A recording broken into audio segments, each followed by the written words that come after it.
Hello, good evening, welcome to Rangers Radio. Join myself, Fox. You're on the panel as a one and only Bridgeman, and sitting in the back here and twiddling his knobs, moaning, is Fox. How we doing, gentlemen? Moaning, I love it. I just love it. Oh, mate, he a bonnet a sore head, wasn't he? Can I say a big good evening to you guys? Huge good evening to you guys in the lobby and to all the Rangers fans listening in all over the world. Good evening and welcome to Rangers Radio.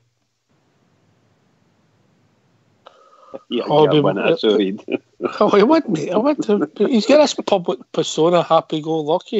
If it's only the new Bridge, only me and you know what he's really like. Totally. He says he's totally laid back. Wow. Grump him on. Another thing. Well, obviously, the attention's on the semi-finals this weekend. Unfortunately, we're not taking part. Is it another missed opportunity again for the punters? Where people are at games in December. We rush all these games in December, and lo and behold, we're into a spring weekend, and punters have no game to go to Bridge. I know, it's just shocking, isn't it? You know, they think because the cup final or cup semi-final, whatever it is, it's on, everything must stop. It's just nonsense. They're obviously their fear in case something get in. They might not get any neutrals to come along, you know. But no for me. So that all the teams that have got nothing to do with playing against those teams that are there, they should make games rearranged and let them play and be done with it. Because people like ourselves, you know, desperate to go and see our team. No, not getting it. I'll not be watching. I don't know about you guys. I will not be watching any of those games in telly. That's for sure. I wouldn't bother. So we'll see what happens. No, I'm with you, mate. I'm in your camp, you know. But I'm just saying that people have dragged along. What did we play? About 10 games or something in December? Something mad. Have a look. Something crazy, yeah. Just have a look, just out of curiosity, you know. People are getting dragged along when there's a weekend. And by the way, either you're in the semi-final or you're not, there's still an opportunity to play games in a better time of the year, you know. Absolutely, pal. Absolutely. December, let me see. 1, 2, 3, 4, 5, 6, 7, 8, 9 games, mate. Oh, it's unbelievable, isn't it? And we played on the 29th of November as well. So within a month, we played 10 games. It's just utter nonsense. Just absolutely utter nonsense. I'll tell you that. Utter nonsense, pal. But then again, they can do what they want, you know. They can do what they want. Well, they do what they want. Sure, that's true. And they just do what they want. Sometimes the TV's got too much power, as you know, with the fixtures and organising stuff. I mean, I don't mind if they turn in and say we're broadcasting live the cup semi-finals. Then okay, Rangers could arrange their game and to play at Ibrox or wherever at 12:30, and that leaves them the 3 o'clock game. You know, if you get what I mean, so the times don't clash. What does it matter to the teams that are not there? What does it matter for the cup semi-finals? It's just rubbish, you know. I could understand if it was a final, but no. Sorry, pal. I'm moaning and groaning again, innit?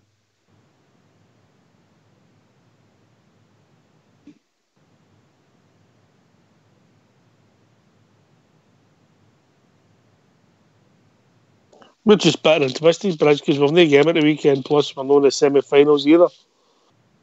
That's correct. We're certainly bitter and twisted, and that's for sure. And there are many reasons for it, but that one you just mentioned is absolutely right. Just absolutely right. It's your show. There's no interviews. There's no games. There's no real football. A lot of rumours, but obviously just rumours at the moment. But we need people to phone up and ask questions and make the show. So people want to phone up and join us. What's the number? The number's 0141 356 1972. Or you can join us at Skype at rangersradio.online, and when you get brought in with Grumpy asking where the other 6 still off, sir. Oh, brilliant. Come on, Foxy, get a grip. Standards are falling. standards are falling on back this there, show. he's there. There's that happy-go-lucky I chap. just had to get the whip out and get you into line again. Bridge likes the whip, but you know that. Man's a shocker, by the way. Absolute shocker. How we doing, Foxy boy? No bad. It's hard without a game at the weekend, eh? No for me. I'll be watching the Scottish Grand National, which will be better than watching any of the football's on show this weekend. Well, I know you wouldn't be watching any of the football. Can you get a tip for the National, mate? I may have. Is it? But who's the jockey on may have? No, I'll not get my tip to Thursday, I think. Oh, right, so you'll be letting everybody know Thursday night then? No, I certainly will not until I get my cash on I'm waiting. I'm looking forward to that then. Looking forward to that, boy. All right. Oh, quickly, we've got a caller coming in. Bridge must have done the trick. How we doing, Blue Star? How's things, mate? Hi, Ox Chair. Hi, Bridgeman. Hi, Fox. How you doing? Not bad yourselves, guys. Cool. We're all right. We're all right. We just got a tongue lashing off of Fox, so we're feeling a bit humbled, but we're all right.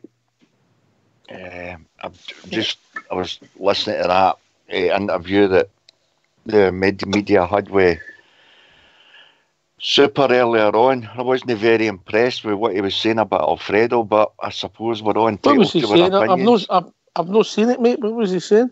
Well, he was basically saying that he's devalued. His values went down because he's sending halves and his disciplinary record. Whilst there may be a bit of truth in that, I don't think that'll really matter, especially if it's an English team, Ox. See if it's English teams coming in. See anything between 10 to 20 million, that just doesn't matter to them, as you know. If they think a player's worth taking, they take them. How many times that boy been sent off the Real Madrid captain? Or Ramos. Quite a few. Can I just say, is it anything to do with McCoy's? Why is McCoy's commenting on the valuation of any player at any club? Never mind just the Rangers. Why would they want to do that? Okay, it might be. I don't know if he's wanting to even answer that. To be honest, I cannot understand why he wants to stand there and talk about our team and particularly our players and try to give advice or comment on that he needs to do it, otherwise he's going to lose the value. Oh, that nonsense! I mean, just utter rubbish. I understand why he does it, Bridge. Because tell me. The press and the media love it if one of our own are criticising our own team. That's their angle on it. Why would you be signing Morelos? Why would you sign Morelos if you had the money and you were a big? I'm not going to say a bigger team. That's the wrong. You were in a bigger league. Why would you sign Morelos, Bridgeman? Because he's a great goal scorer and a smashing all-round player. I don't think he's the best goal scorer we've ever seen, but he's a good goal scorer and he's a great all-round player. 19 league goals isn't outstanding. It's okay. It's okay. It's brilliant up here. It's okay, mate. It's brilliant in our league. Why would you sign Morelos, Poster? To be fair, Ox, I think you've got a right good point there. As you say, never at any time do I think he's an out-and-out great goal scorer. Honestly, I don't. What I have seen this season compared to last, I genuinely think his all-round game, I think he's a good wee tackler. He can run off the ball. I would agree with that. His game's really improved in the last year. Without a doubt. And his overall passing, he's certainly got a good wee engine on him. He can go for a full 90 minutes. He's fearless, I'll say that about him for his size. Mm-hmm. He can get in about centre halves. So it's one of the ones, 10 to 20 million to the English clubs, as I say. That's money to us, but down there, that's let's be honest about it now, that's chicken feed. So that's like a squad player to some of these teams. So I know what you're saying. He wouldn't be an automatic starter in a lot of their teams. Why would you sign him, Bridge? As a centre half? Would you want to play against him, or would you want to play against Big Laugh? Well, Laugh for me. Right. Laugh for me in general. I think Morelos is a completely different. What age is Morelos? 22. Right. So why would you sign him? Potential again. But exactly, that's what you would sign. You're signing potential. That's what they'll take the punt on. Yeah. Yeah. I Absolutely. understand. Sorry. Yeah, because if you look at it, if you look at the guy we're watching now, that Suarez. I think it was you, Ox, a few weeks ago. You went and gave us the stats on him. Morelos' stats are far, far better than his ever were up until he was it 24 or 25 or something like that, you said. So that's another 3 years he's got on his side. So, as you say, potentially, if he went to, say, another half-decent side in a so-called bigger league, and he would be getting noticed, okay, I mean, the value on him, that's one thing I would say, guys, going back to on that one.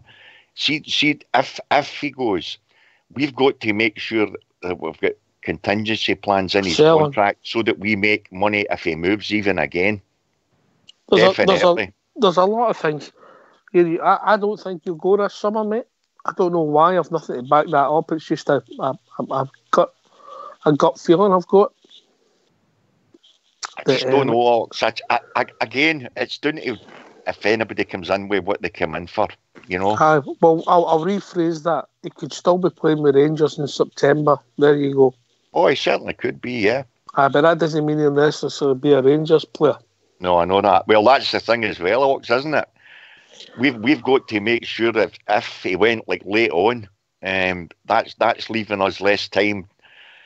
Not just to get somebody in, because obviously he'll have players earmarked, but we're going to need players that are going to hit the ground running automatically right away. So if he was going to go, I think they would have to be having contracts with him and his representatives as soon as the season finished to know exactly where we stand. If the wee guy was really wanting to go, then quite frankly, mate, we would have to look for a decent enough offer and let him go so that we can get somebody else in, you know, and give us a bit of time. That's the plan, and there'll be two plans, obviously, if you're Steven Gerrard, Mark Allen, mate, you've got to do A, B, C, D, you've got to draw all your contingency plans. That's your job, Bridge.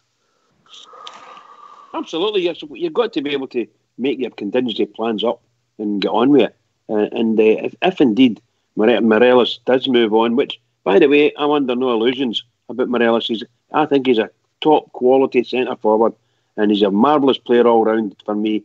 And I think he'd walk into a lot of the teams. He might not walk into the top 6 or even the top 10 in the EPL, but there's a lot of teams in Europe would look at him as well, to be perfectly honest with you. And I think, truth be told, other clubs all over Europe are seeing what's actually happening and how poorly he's being treated by the referees, and there's no protection for him, none at all, and that's no very good. So for me, Morelos every time, absolutely every time for me. And I wouldn't sell him if I could help it, but I think somebody will come in for sure. Everybody's got a price, and obviously you've got to this debate. If we win again on Saturday and Defoe plays well, people will start looking at it differently, because we only thought we had one striker really up until a couple of weeks ago, Boaster. Oh, without doubt, Ox. Ox, see what you says about his potential. You know, we've all seen it this season. The growing that he's done for last season, quite frankly, has been really, really good. It's been exceptional. Yes, the disciplinary thing has to come into it. But see if he goes down to, we're saying England because of the money situation.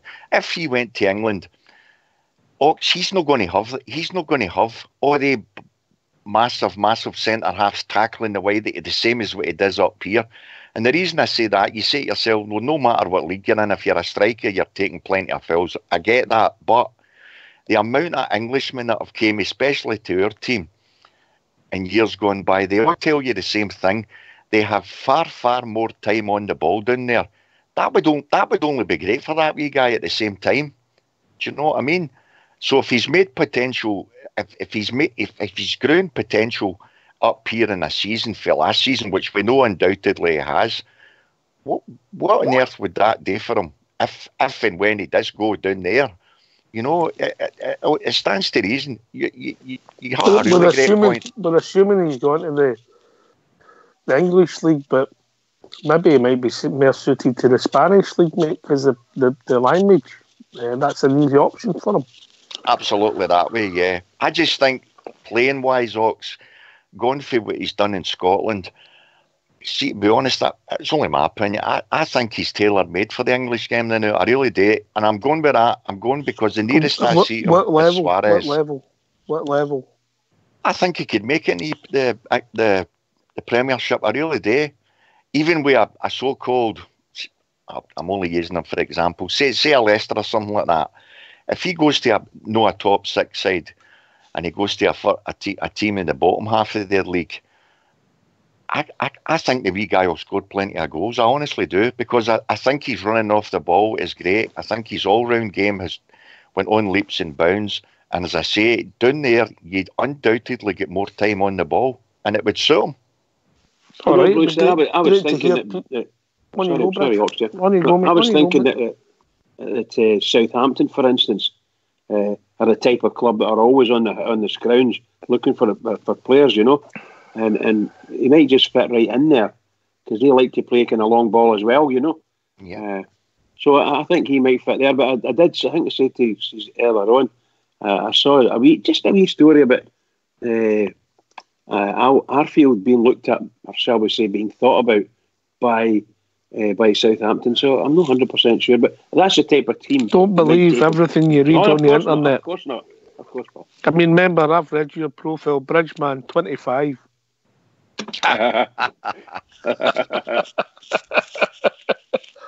And by the way, you look awful like Paul Newman in that picture in your profile. But anyway, it'd be great to hear people's thoughts on Morelos, because now that the dust settled and people look at it, but we're all annoyed when we win the Celtic game, let's be honest about it. We could defend them, and Big Steve was with the drum. Time he was finished, I wanted to make him captain the next night, you know. But the dust settled and we can look at it objectively. I hope he's here next season. I hope he drives us to that, helps drive us to that next level, and then what will be will be. So people want to give their thoughts. What's the number, Bridge? The number's 0141 356 1972. Or you can join us at Skype at rangersradio.online, where you were brought into this call by Fox or Old School Blue. Fox, just quickly, what's your thoughts? You're a fan, mate. I think he's a terrific wee player that's grown in stature in Scotland. I think he's improved immensely. I think when he plays with even better players, he'll be even a better player, mate. I know that's not the right thing to say at Rangers, but there's other quality teams about that. If they do buy him for a decent amount of money, I think he'll improve his game again and be a better star even that he is at us, mate. How about that? That's all I can say, mate. Aye, fair enough, mate. Unique. Have we seen the likes? He's a combination of a lot of players, isn't he? Well, I think because he's so small, he's got a great low centre of gravity, guys, hasn't he? So did a lot of guys. Like Forrest wasn't the biggest guy in the world, was he? Jim Forrest, Bridge, Fox. No, Jim Forrest was a great wee striker many moons ago. Vastly underrated. I've said that for years on here. And I look at players that get big money moves. Tonight playing for Man United is Lukaku, mate, who's no an out-and-out goal scorer either. But he's a bustly type player that gets himself in good positions, similar to Alfredo. And if a club took a chance on him, I think they'd get the same sort of benefits that they do off of him. He might be smaller in stature, but I think he's got the skills on the deck that Lukaku hasn't. Yeah. And I'm not saying he's worth the same amount of money, but that just shows you playing with better players. When he played with the Belgium side, mate, he's got class players round about him who create great opportunities for him. And I think Alfredo would be every bit as good as a striker with class players round about him. All right. Agreed with that. I'd be interested to see how it pans out. I mean, obviously, it'll be one of these soap operas posted in the papers, especially when we get to May, when the season's finished and there's nothing to write about. He'll be an easy dig out. Oh, of course, that goes without saying. As I say, I just hope that if he stays good and well, but if he's going to go, then I hope our manager and the team know that they're going to have enough time, if you know what I mean. I don't want him going right at the end of the window type thing. That certainly wouldn't be any good to us at all. But I don't think we would let that happen anyway. If he's going to go, then I think it would be near the beginning, so that they had plenty of time. I don't think we would have much choice in the matter. I think somebody's going to come in with an offer for him, and it's going to happen very quickly, no matter what stage of the thing is. Obviously, as you're quite rightly saying, Lou, if it's a later, it's going to be inconvenient for us. But the truth is, it won't really. These things won't really matter. We need to be ready, because if we think for a minute he's going to go, because you know shall we say, it's a small world, football, in that sense. So people know who's looking at and who's sniffing around what, you know.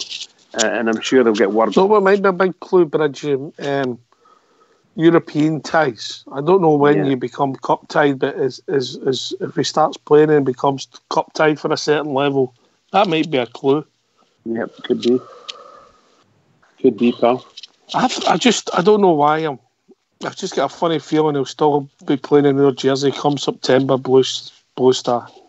Well, I really hope he is. I hope your club have made him the offer of the extension. You know, get a new contract in and keep him there, and let a guy show once again his skills and start putting the ball in the net without all the shall we say, some of the nonsense that's going on around about him. He'll not get tackled anywhere near as much or as hard down in England. He might get some tough tackles. He'll get tough tackles and he'll get big, but he'll not get teams deliberately trying to get him sent off. Anyway, we've been joined by our second caller of the evening. He's a shy retiring type. Evening caller. How you doing, Oxford? All right, big Stevie for the drum. Stevie for the drum. How you doing? You're sounding a bit better than you were on Sunday, mate. I could sense that you were your tongue was a bit dry. Oh, Jordy Logan killed me. Didn't kill me, he killed a full minibus. That's what he done. Brilliant wee night, Oxford. But listen, here we go again with Alfredo, mate. I mean, the beggars are on telling us I will never get rid of him because he's disciplined. Did they find somewhere for Di Canio to go? You get no bigger balloon than Di Canio. You're getting sent off and right and fighting with people and all the rest of it. The beggars are frightened of this young boy and they're doing everything. They don't know what way to swing. They're giving it, 1 minute Rangers will keep him, and the next minute if they go to sell him, they'll not get rid of him because he's disciplined and all they carry on. Alfredo Morelos is the top striker in Scotland, and none of them can touch him now, and they're frightened of the guy. And we just, look, I would honestly say Rangers have already sorted things out. He'll not be gone anywhere. He'll not be gone anywhere at all. And I just wish everybody would stop. Just shut up about the boy and let him go on. As I said a million times before, he's probably yellow card in the tunnel before he even goes on the grass. Do you know what I mean? They just need to stick with the boy, and I want him to be at Rangers next season. He knows now what it contains to be a bear. If he doesn't know what to do, then I can't defend him any more than what I'm doing. And I don't think Stevie Gerrard can defend him any more than what he's done in the past. This year is a big... on you go, Brad. No, I was just going to say to you, we started off discussing the comments that Ali McCoist was making about Morelos, and he was saying how he doesn't think he'll get the move because he's devaluing, his stock's getting devalued because he's red cards and his temperament and so on and so forth. That's where we started from, and I think everybody has said, yeah. Personally, I want to know why Super would want to say something like that. Why he would want to devalue, because it's just like you say, he's talking as if he was an enemy, in doing that, and that's just what it sounded like. So it's just something that I brought up when the guys were commenting on it. But none of us want to lose. None of us want to lose Morelos. We want Morelos here next season, at least next season. It'd be great for us. Bridge, I listen to most of our ex-players and I wonder, did they really love our club? With some of their comments and some of the things. Well, I think what most of them try and do is, I'm a nice guy, I don't swing one way or another, I'm a good, honest guy, you know, the rest of it. Well, the shoes the other fit with the other monkey mob, they don't care. They're putting the boot on all the time. Now, for Ali to come out and say something like that, no, does he want the release this time? Maybe he's trying to frighten people away for coming in and getting them. But a double bluff. A double bluff, Stevie. You know, I just wish everybody would shut up about Mox. I really do. He's scored his 30 goals. Look at the games he's been suspended for. My God, many goals would they have if we played in most of them? The bottom line for me is we just need to shut up and keep our powder dry with the boy. I think he'll be brilliant for us next season. I really do. McCoy's and all them have got their own opinion. That's their opinion. But sometimes, for me, you try and keep things in-house.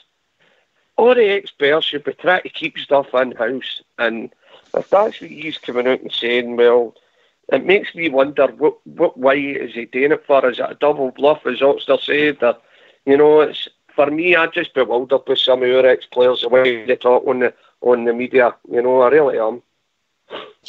Join the club, Stevie. Join the club. Oh, don't start him on the media, Stevie. Jeez, although technically he's been sent off 5 times, one of them was rescinded. So technically then it's down to 4 reds. And even one of the reds was for 2 yellows. It's not as if it's 5 red cards for dissent, mate, all the time. You know, I mean, this is another myth, that the pedo that isn't the truth.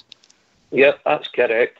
And what have we been saying on the show for ages now? The media agenda against individual players in your club is absolutely took to a different extreme at every situation.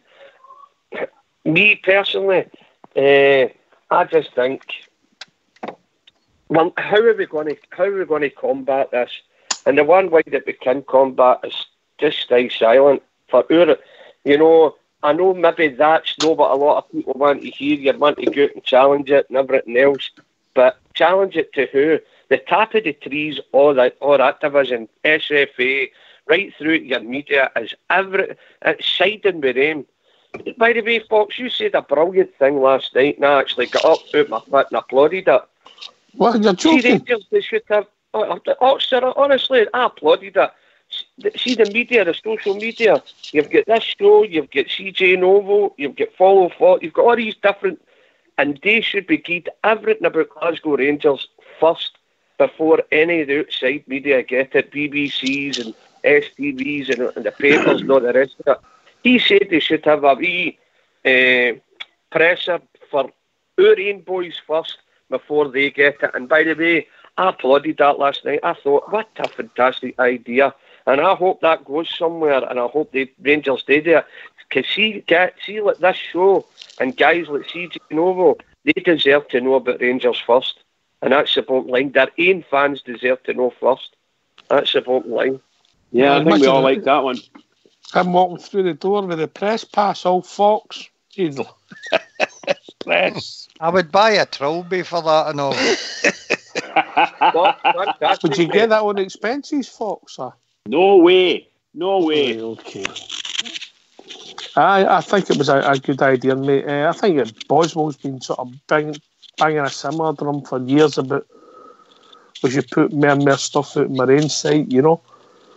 Well, everything's instant now in the world, so if you get it out somewhere else, all it is, they'll copy it and put it on their own site, but still, people stop looking and they look elsewhere first.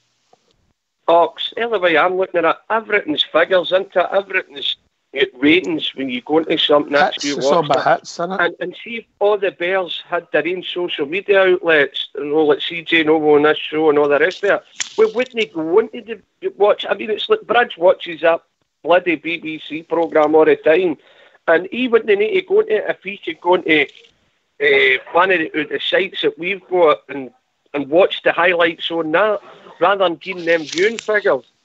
Do you know what I mean? Agreed. Absolutely agree. 100%. Yeah. And I think we'll be fine.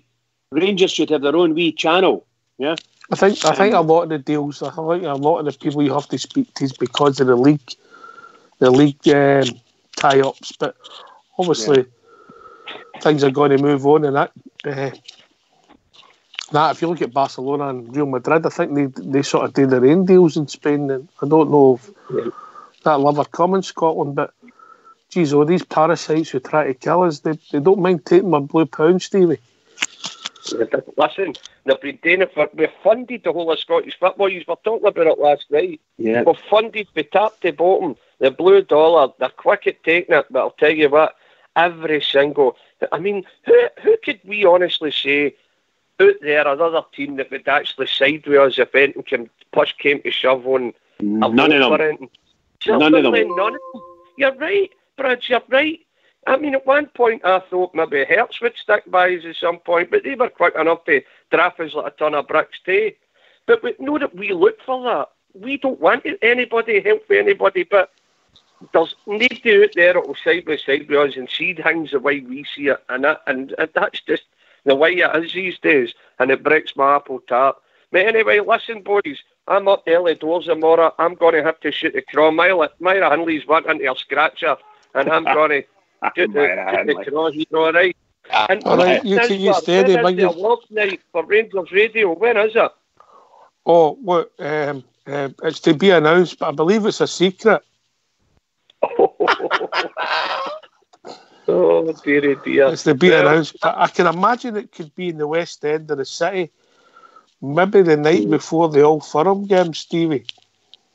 Right. Is this maybe why JFK's been trimming his bush?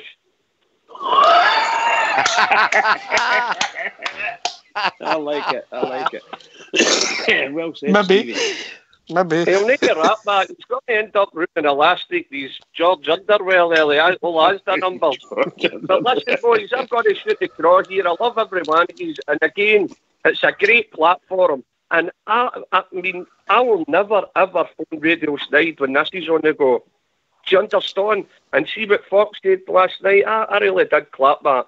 Rangers should get all their own boys, all the CJ Novo, somebody after a show. Let them know what's happening with the Bells first before they go to all these IRA propaganda Celtic fucking shows. Sorry about the language, guys. So, but anyway, yes, Shocker. It was a buzz there. Right, but anyway, boys, I'll let you go. Sweet dreams, no surrender, and we will always be the people. Keep it going for the Rangers, Stevie. We've also been joined by the second oldest listener in town, Albert. How we doing, Albert? I'm good, mate. I'm good. How are you doing? All right, mate. What were you up to today, mate? Golfing, fishing? What were you up to? Oh, I had a doobie day. Sitting watching films in a doobie. And then I was out for a meal tonight. You get some live fishing, Bridge, isn't he? Yes, indeed. He does a lot of retired, fishing. Mate. Retired. Aye, quite right, mate. Quite right, mate. You should enjoy it. You've earned it, mate. You've earned it. What's on your mind, buddy? Just the media thing. I was going to throw my tuppence worth in. And of course, mate. I think we need to look at this different now, guys. I mean, they've closed ranks on us. After this BBC guy we've kicked out, the rest of them, the papers, everybody is all closed ranks on us. The radios, the TV, the whole lot. They've just closed ranks. We're never going to get a good press. We Alfie is just a victim of that. With the bad press, the referees are picking up on it, and they're just into him all the time. So that's that. We need to bite the bullet here, guys. We really need to bite the bullet and make peace. There is no other way about it. If we want to grow the business, we want to grow the club, we need them on our side for the commercial side of it. And I hate to say it because I can't stand them. I'm like Bridge, I can't stand them. But we have to make peace. Is it a case of them keeping your enemies close? You know? Keep your Fox. Them to there. You've been thinking. Can you hear us, Albert? Aye, you hear us, Albert? I think he's having problems. Oh, hopefully we'll be back with his Fox. You want to come in there? You've been sort of intimating that for a while. You thought that they've closed ranks and you're fighting the whole media because of that battle. Aye. I think the thing with the BBC boy, they all closed ranks after that because we were trying to, although we're not the first club to do it, we were trying to stop somebody that was constantly having a go at the club. Can I just say, Owen, we've got to get them to help bring them on side. I noticed one thing, mate. I noticed that Super Scoreboard puts an advertisement up at Celtic Park, but they don't put an advertisement up at Rangers. But yet they want to use all the Rangers content all the time. I don't think, I mean, if they were a fair and open platform, they would also be sponsoring adverts at Ibrox. Do you not agree with that? Or is that 100%. Or is that just a sign that they're under the Celtic thumb? And it's They're under the actually Celtic thumb, but you're absolutely right. It should be going, because we're in Glasgow, the Glasgow area.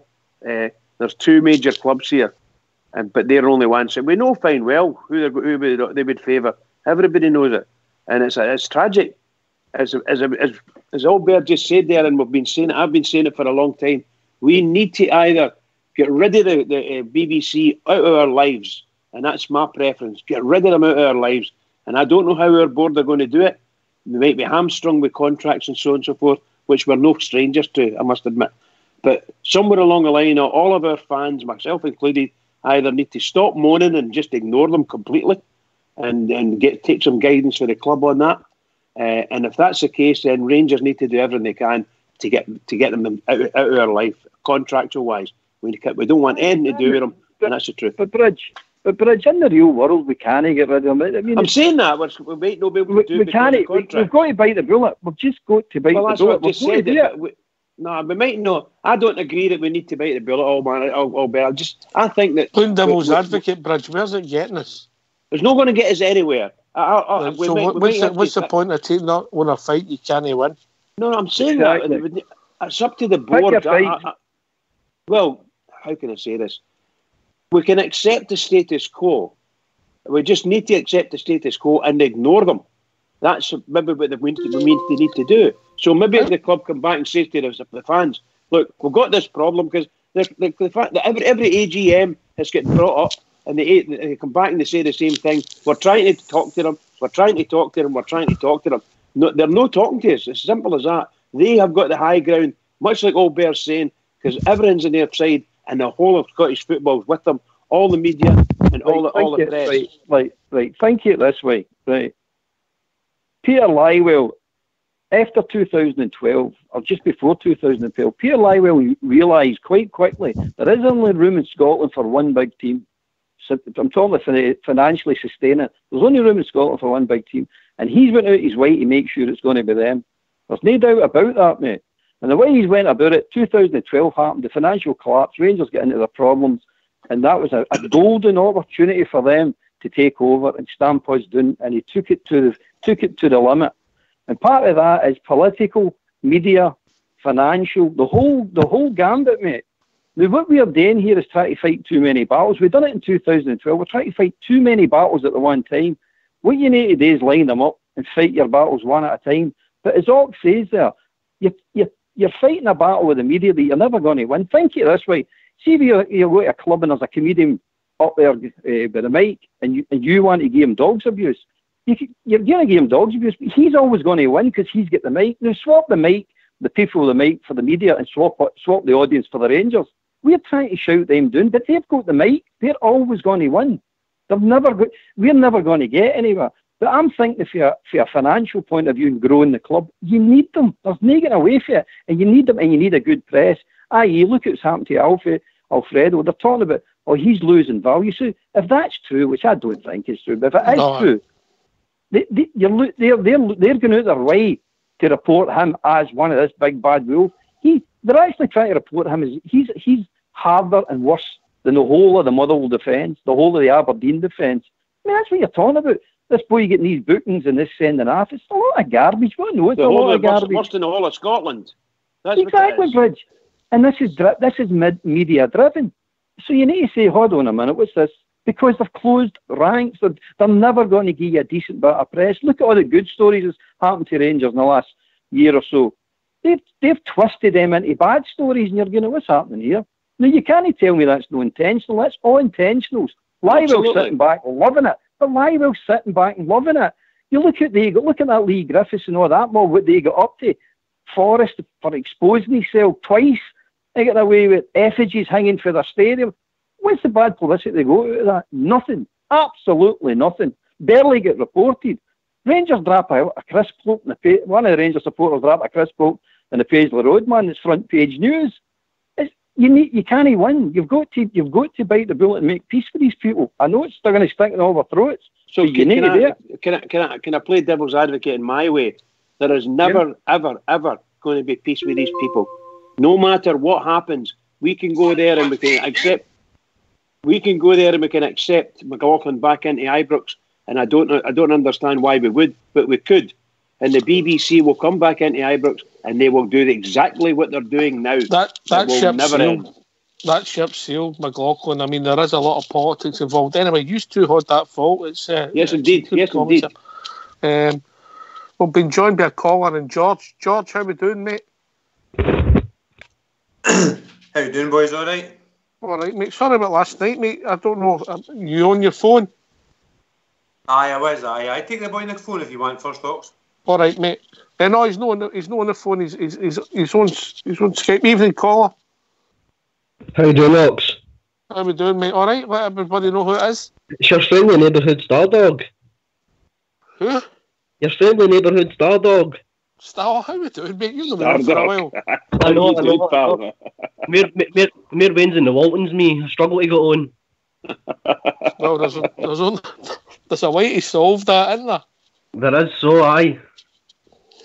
How's things? What's on your mind, mate? And then before I go to George. Just listening to you talking there, Ox, and about the SFA and the BBC and that, and do you honestly think this would matter if we were winning titles? I mean, winning football matches, if we were sitting in the same place they were sitting at, when we could be easily in the league, we would be portrayed differently in the media. Yep. But the problem is, and I think that's the point that Albert's trying to make, that when you do get a bad or any negative press, it's exaggerated or it's maybe in the press longer than it should be. I understand exactly what Albert was trying to say, because I mean, I remember even if you look at the game up at Pittodrie when we beat them 4-2, Morelos scored two brilliant goals that night, probably even won us the game, and all they talked about was obviously the red card, wasn't it? Constantly. And by the way, that was a right good cup tie. It was a great advertisement for Scottish football. So and what were they talking about? Aye, it was a red card as usual. I know Stan with Stevie are always saying Kenny's got a yellow card before he even gets on the pitch, but I just think we've got to be getting better and look by all this, because I just think if we were winning the league, we wouldn't even be talking about the SFA or the BBC. We would just be talking about how we deserve to be there and how good we've been and things like that. And I just think they just ruined it for us so a day, and I think we'd be better off just leaving them out of the conversation. I think if we were winning league titles and beating Celtic, I just don't think there'd be a topic of conversation at all. So that's one thing saying we're going to win the league, by the way. I understand what you're saying there, but one Foley's the other. I mean, they're booking Morelos, as Stevie says, before he even gets out onto the park, and that's probably true, because Condé's told you he gets a warning off the referees before every game. The other player gets that. That's him. They're digging him out and prejudging him before he even goes out on the park. Now that actually impacts on his game, which then impacts on the result of the game, which impacts on winning leagues. So one Foley's the other. So you can't say, well, we win the league and they'll all change. They'll not change, because they're determined for you to win the league. That's what they're determined to do. I never said we'll win the league and it'll change. I'm just saying, do you think it would be a topic of conversation if we were winning the league? On here, do you mean? Or in general? Aye. On here and in general? And just in general, like, would there be such a big fuss about it if we were winning the league? Like, we wouldn't, think about it, we wouldn't need to bother with them if we were winning the league, would we? Really? Because we would have nothing to moan about. But we're not going to do that. That's the point I'm trying to make. We're not going to do it because of the situation sitting at the moment. I don't personally believe we need the SFA or the BBC to win a league, mate. You need a fair crack. There's no getting away from that. We've been saying all season that we're not getting a fair crack. There's two things before I bring George in, and I get your point. I get your point about the actual football side of things, but building the brand, the press are important, or the media, or should I say, not just the press, the media is important. George, can you come, mate? How we doing, mate?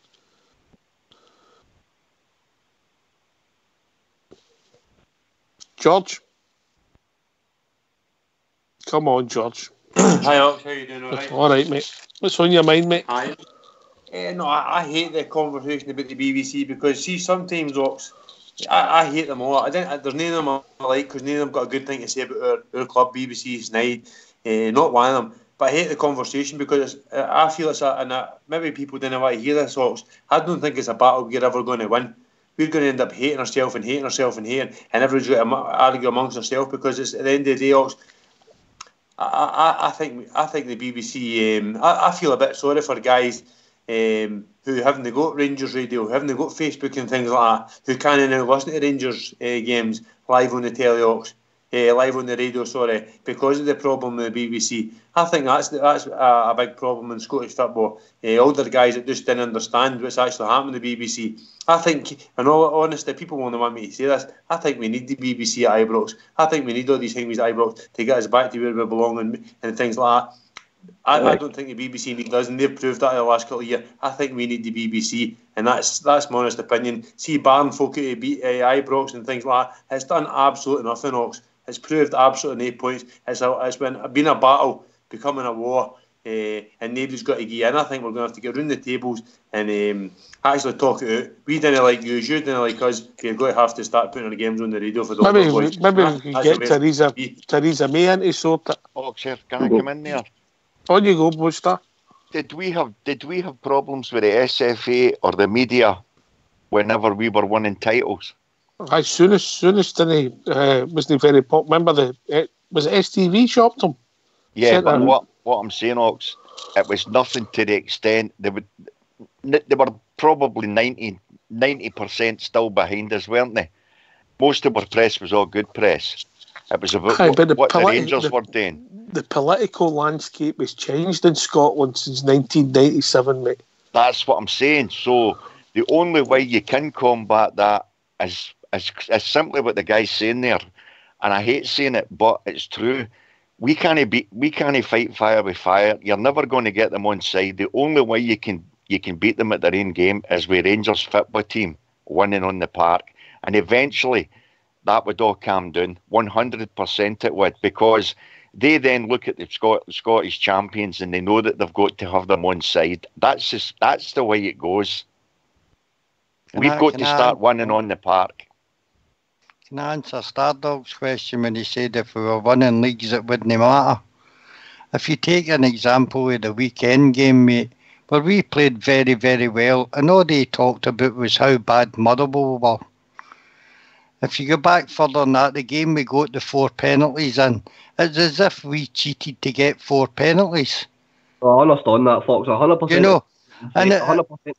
And I'm not disagreeing with what MD's saying on here. Honestly, I'm just saying, like that air fella just said there, if we were winning football matches, they would have nothing to say. But I know what you're saying, even when we do win, sometimes they have something to say. I just think it wouldn't matter at the end of the day, because we would be winning the league, and I just don't think MD would even care to even give them a second thought. Because we'd be that happy about winning the league, it wouldn't matter. I agree with you, mate. If we won the league next season, you would see a massive, a full circle turnaround with the press, because then they've got to get behind Scotland's champions. That's the way it is. Hold your powder, Albert, in you come, Albert. See, look, you look to this day. Look at the wee run we had in the the UEFA Cup there. If you want an example of what you're saying is not going to happen, Rangers done brilliant. Rangers done better than any team in Scotland. For that wee run. Look at the press we got. As soon as we get beat, man, they were all ours, put back. I remember saying put back in our place and nonsense like this. You're saying, hold on a minute. We've just progressed Scotland's points, coefficient points and its reputation in Europe, and we're getting slaughtered for it. What are we getting slaughtered for that? So thinking that we're going to win the league in Scotland, it's all going to change. It's pie in the sky, guys. It's not going to happen. It's only going to happen. No, it's not. You've just contradicted yourself there. You've just said we were getting good press when we were winning in Europe. It wasn't until we started getting beat in Europe I never said that. I said we get bad press when we won in Europe. That's the point I'm making. We're getting bad press when we were actually doing well in Europe. So you think we're going to get good press when we win the league? It's not going to happen. We need to make peace with these people. We need to bite the bullet and make peace. So that's the only way this is going to change. In a row, then? Because David Murray had bought the press the way Lywell's bought the press the new. That's how it happened. So the only way you can do that is with winning league titles. You get them back on side. It's nothing to do with winning league titles. This is political. This is get a political overtone in the background here, by the way. That's what it's about. It's got nothing to do with the football on the park. I know They're that, just looking at it as a brand. But that's because of the situation we're in the now, with no winning things. If we started winning things, they've got to get us on side because that is the brand. It's Scottish football. I don't think, when he talks about, I don't think he's necessarily just talking about football politics. Is that fair, Albert? Yep, that's what I'm talking about. No, I know that, Ox. I know that. I agree with you, Ox. But that's what I'm saying. If we started winning titles or we start winning things, they then have to change their attitude because that's it becomes the big thing. You can't keep running down Scottish champions. That's the way it is. Think it this way then, right? We've got one of the best players, the best potential players in European football at the moment, players. We Alfredo, right? Now that's a selling point, right? That's definitely a selling point for the league, not just for Rangers, for the league, right? We've got the most successful club team in the world playing in your league. Another selling point for the league. See that they two things happened in the Premiership. What about our manager? Our manager, there you are. There's three things. Now, see if these three things happened down in the Premiership. They've been promoting that. We've got the best league in the world with the best club, the most successful club team playing in that league. What do we do up here? What do we do up here with Rangers? They slaughter Rangers. You're going, it's the most successful club team in the world. How are you not adding that into your package when you're going to the telly or when you're going to try and sell your league? They don't do that. They slaughter Rangers every time. And you're saying this is wrong. This is completely wrong. But you look at that mob out of the road. That Lywell's in the background with the Ajax CEO trying to get UEFA to agree that people who have won the European Cup and the Champions League are the ones, they got automatic qualification for the group stage of the Champions League. I mean, he's over there promoting them. He's not over there promoting Scottish football. He's promoting them. But we're sitting here going, wait a minute, we're the most successful team in the world, not them, us. Why are we not getting promoted and getting the standing that we deserve and should get? But we don't get it. And thinking winning a league is going to change their mind. It's no. You need to make peace, guys. I'm telling you need to make peace. That's my opinion anyway. I know you've all got your own opinion, but that's mine. He's a wise man, George Logan.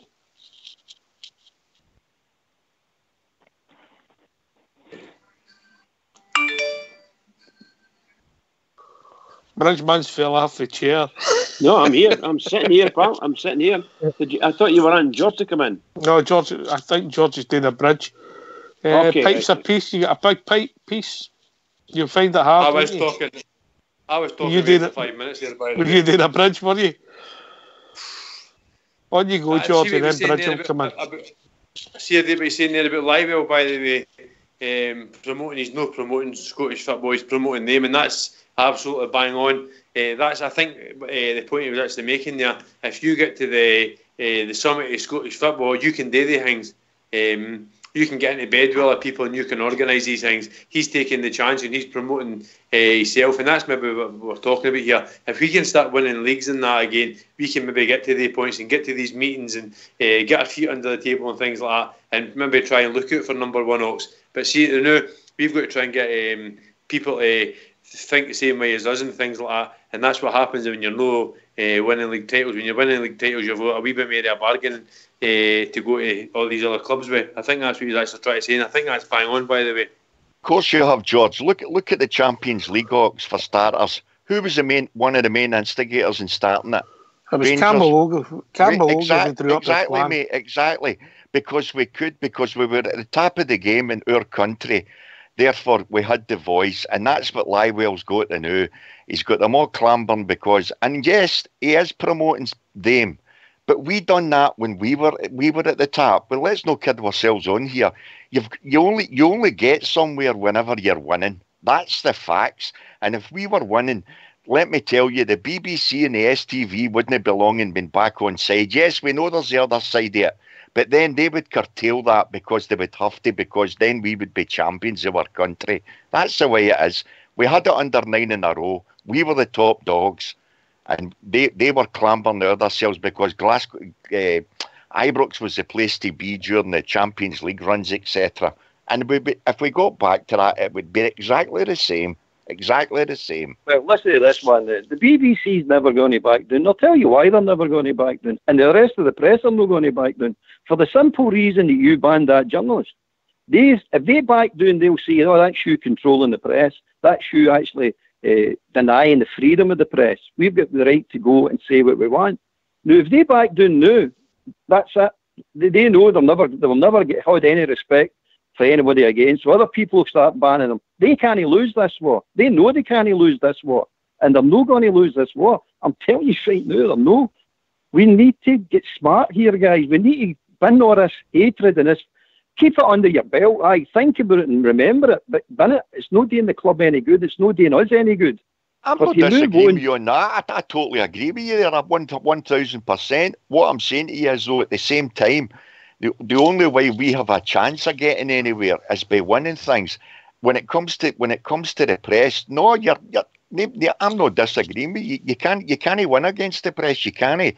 But the only way you get leeway with them is we've got to start winning things, because then it's bad on them. They need the publicity just the same as Rangers Football Club. They don't get the publicity if they don't get into our grunt to report on games. So therefore, it's a two-way thing. If we started winning things, they then have to bite the bullet to a certain extent, just the same as what we do. But at the moment, we're not winning, so therefore, we do have to try and make peace with them. Of course we do, we all know it. Because all we're getting is slated for pillar to post, and it's going to continue until we start getting in tap again. I don't think any of the Rangers fans, that certainly that I know, and I go to all the AGMs, and I don't know anybody within the Rangers AGM area that would accede to the BBC after what's happened. I think the tide's turned. I think the ship sailed. I'm not being funny when I say this. There'll never ever be peace in Scottish football, in my opinion. Never, with the Rangers and the press. They will be at war forever. And we need to do, yes, I agree, we need to do something, but somewhere along the line, Rangers the club at the top level, have to make their decisions and come out and ask the fans if the fans would accept whatever decision they want. And that's where the business. No business is going to ask a customer. No. Listen to what I'm saying. These questions are being asked at the AGM, and therefore they must be answered at the AGM. They won't be answered. The AGM, they've turned around and told the Rangers fans, we're trying our best with the BBC, we're not getting anywhere. And every time that happens, and all the way through, it gets worse. No, it seems to be, for Rangers fans anyway, it's getting worse and worse and worse. And you just need to see what's happening, the stories that come out, the negative twist they put on everything. Virtually everything about Rangers got a negative twist, and it's sad, really sad. And I don't see it. Sorry? They've got the mic. I don't really care. I'm not really bothered about the mic right at this moment. All I'm saying is that Rangers fans don't want to accept this. We might have to, but that needs to come from the club. That's all I'm saying. The club need to say these things. And what I've seen at AGMs, the club are not interested in doing it. Well, Bridge, I'm one Rangers fan that wants to make peace. I'm telling you right now, because I see the folly of keeping this going. There's just going to be no winners out of this. Oh, there's going to be one winner. I'll tell you, I'm sorry, but I'll rephrase it. There's going to be one winner, and it's them across the city. But that's who's going to win out of this. Because we're just hating myself to death. Anyway, get yourself on mute, and we'll have a tune for the BBC. Oh, I'm sorry. Have a tune for Fox.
How we doing? You all back?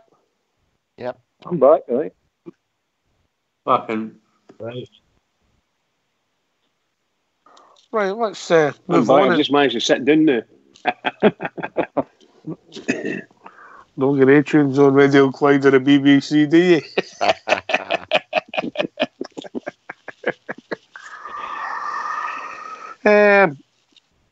Let's take a wee walk down memory lane. Not that far. Don't want to go back with Bridge and Allberber at school. 2008 quarter final of the UEFA Cup. Nothing each at Ibrox. We go away to Sporting Lisbon and get one of our finest results ever in Europe. A 2-0 win with two magnificent goals. Memories. George Logan. Oh, fantastic! Fantastic. I think that was the one. Everybody says the one before that, but I think after that result, Ox, because up until that point you're thinking anything can happen, but I think that result, that was the way it went for us. I mean, drawing at Ibrox and seemed to get the results away. Everybody spoke about the way Watersmith played football, but we got the results, Ox, and we got to that final. But they two goals, that was what do you call them, Dashville and Stephen Whittaker, is that right? Scored the two goals. That's correct. I didn't think Stephen Whittaker was going to ever stop running. It was one of the ones who just kept on going and kept on going. That was a great game, Ox. I think we were outstanding that night. We took about a pounding at times as well, didn't we? Aye, I think I'm just going to look at the team for the night, George. I think we had a couple of injuries and with makeshift. I think the boy, what was his name, Daly, I think he played at centre half. He did, mate. I think Big Davy Weir was banned, I think, mate. Aye. I've got the team. I'll just go for memories, George. Aye, it was a magnificent night. Fox, you want to come in, mate? No, I was just saying that Davy Weir was banned for the time, mate. Aye. My memories we were under the cosh. I think they no hit the post about the inside the first half hour. But we played on the break that night and we did score two good goals. Claude Dasheville for, I think it was Stephen Davis, that clipped the ball across to him and he thumped it home, and of course Whittaker with his run for the halfway line, which was absolutely superb. Blue Star, then Bridge. Aye, they were a good side, that Oxshire. They had us under the cosh for quite a good bit of the game. But we Dashville had a good game that night. If I remember right, did you not miss one that you thought was easier to score?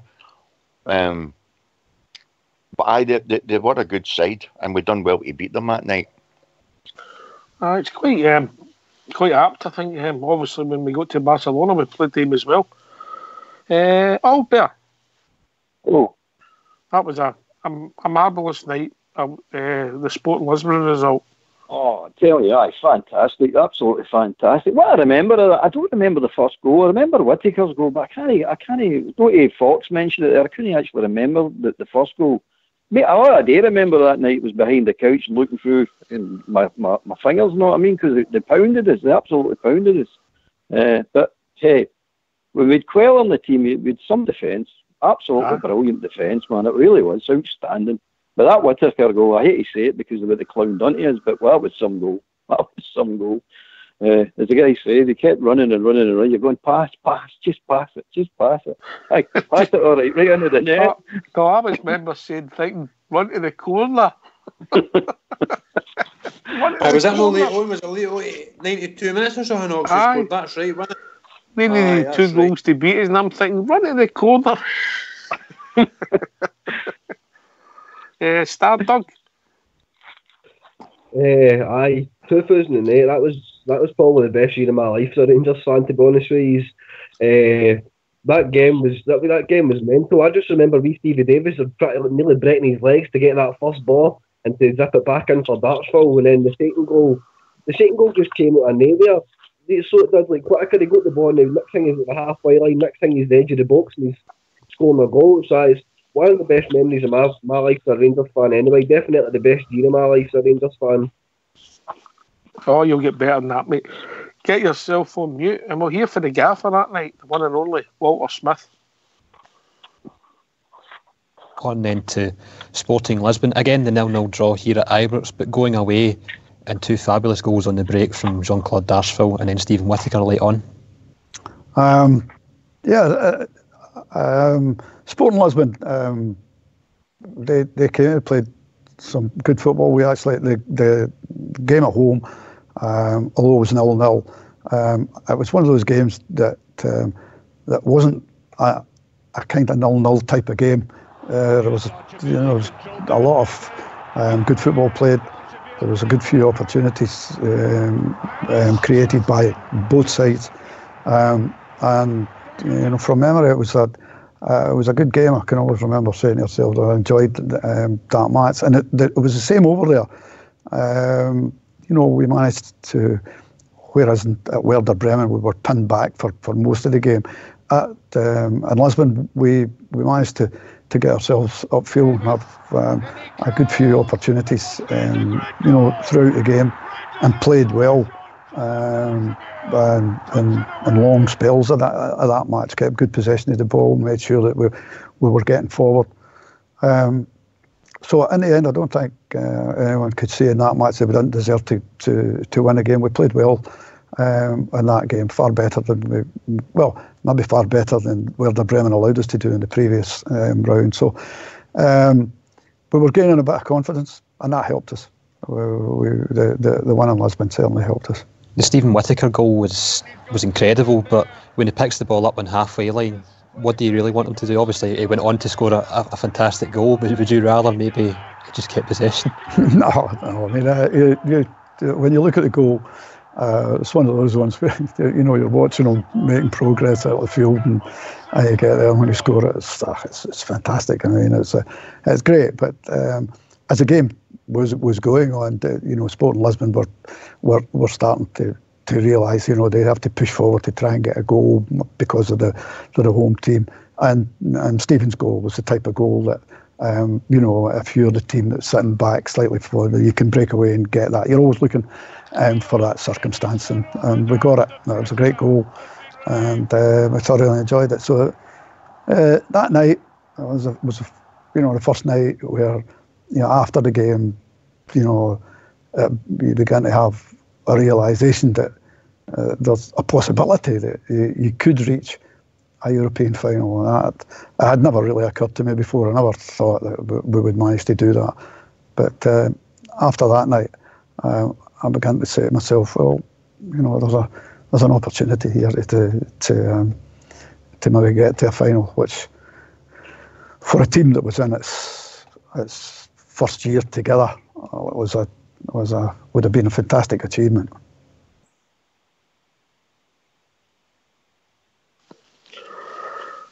Some great memories for Walter. I'll give you the team that night. I don't know if everybody would have got it because, as I say, Christian Daly was playing, Alan McGregor, Kurt Broadfoot, Sasa Pabic, Carlos Quella, Hendami, Brahim Hendami, my mate Kevin Thompson, Barry Ferguson, Christian Daly, Stephen Davis, Jean-Claude Darcheville and Lee McCulloch. The two subs used were Daniel Kuzan and Stephen Whittaker. Marvellous result, marvellous night. And there was one word that was mentioned after that game that just came to the fore. Can anybody remember the word?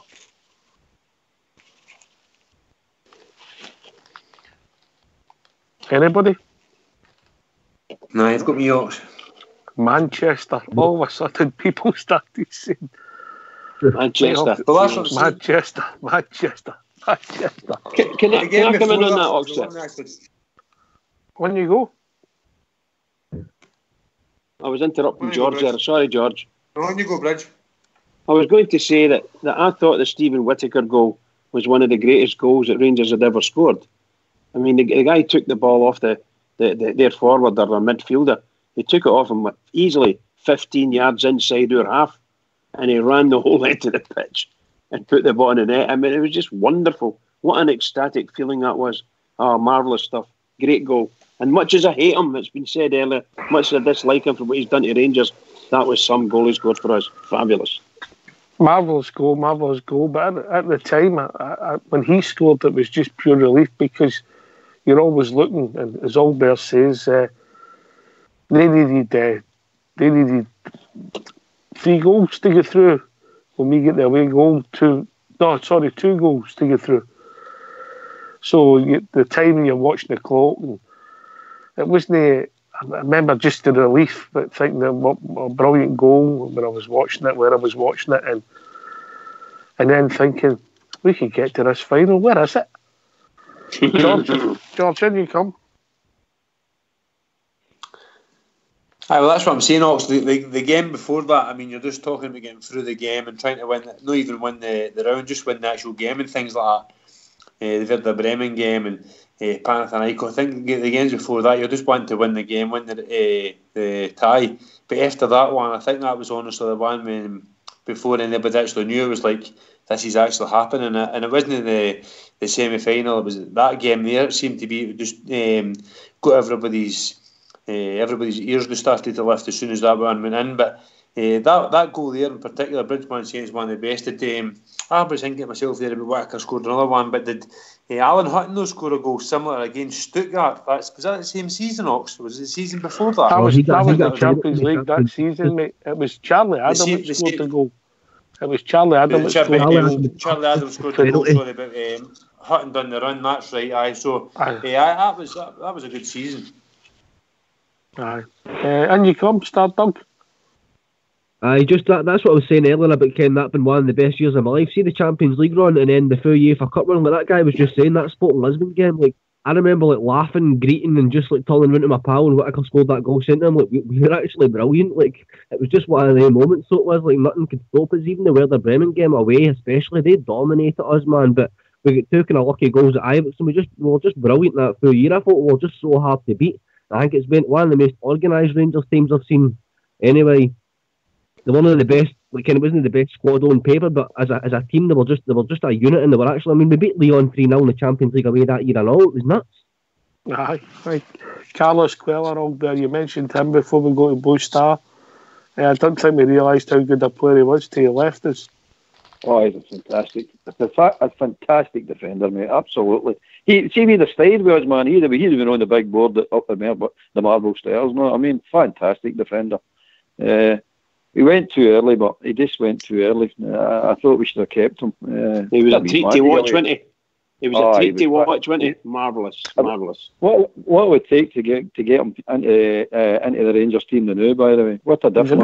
He's a wee bit old now. He's a wee bit old now, but yeah, I get your point, absolutely. I would still put him in. Aye. Yeah, there are some people you think would just easily walk in, wouldn't you? You just think that. Blue Star? Aye, it's got... swallowing a munchie here. Oh, munchie? Well, you don't pass them run. Exactly. Packet of munchies, aye. You don't pass them run. Cuéllar was a class act, guys, wasn't he? And he wasn't the biggest or the broadest guy, but he could put himself about. But his timing was amazing. Always remember his big long legs. The amount of times that he stopped guys getting through with the ball at their feet with our goalie at the mercy. The amount of goals that he stopped was incredible. Bridgman would have loved to have hit him now. Eh? He was a true defender. He read the game with a defensive heat on, and that's the truth. And you think Big Davy Weir did the same thing.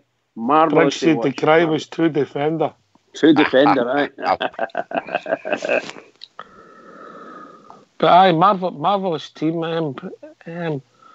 Guys that go to a UEFA Cup final wouldn't have believed that Kurt Broadfoot playing in a... You just would have thought it was possible. Walter could organise a team. He could, what you think of Walter, some of his football, but he could organise a team. Fox, you want to come in with that?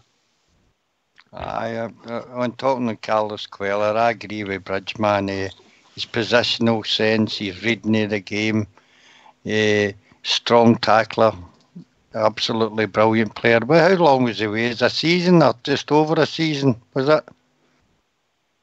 One season. Aye, 1 season. And talking about the goal that reminded me of Ox was when Tommy McLean broke and Bobby Russell broke through in Holland, mate, and stuck the ball away. It reminded me of that. You didn't think they would score, but they did.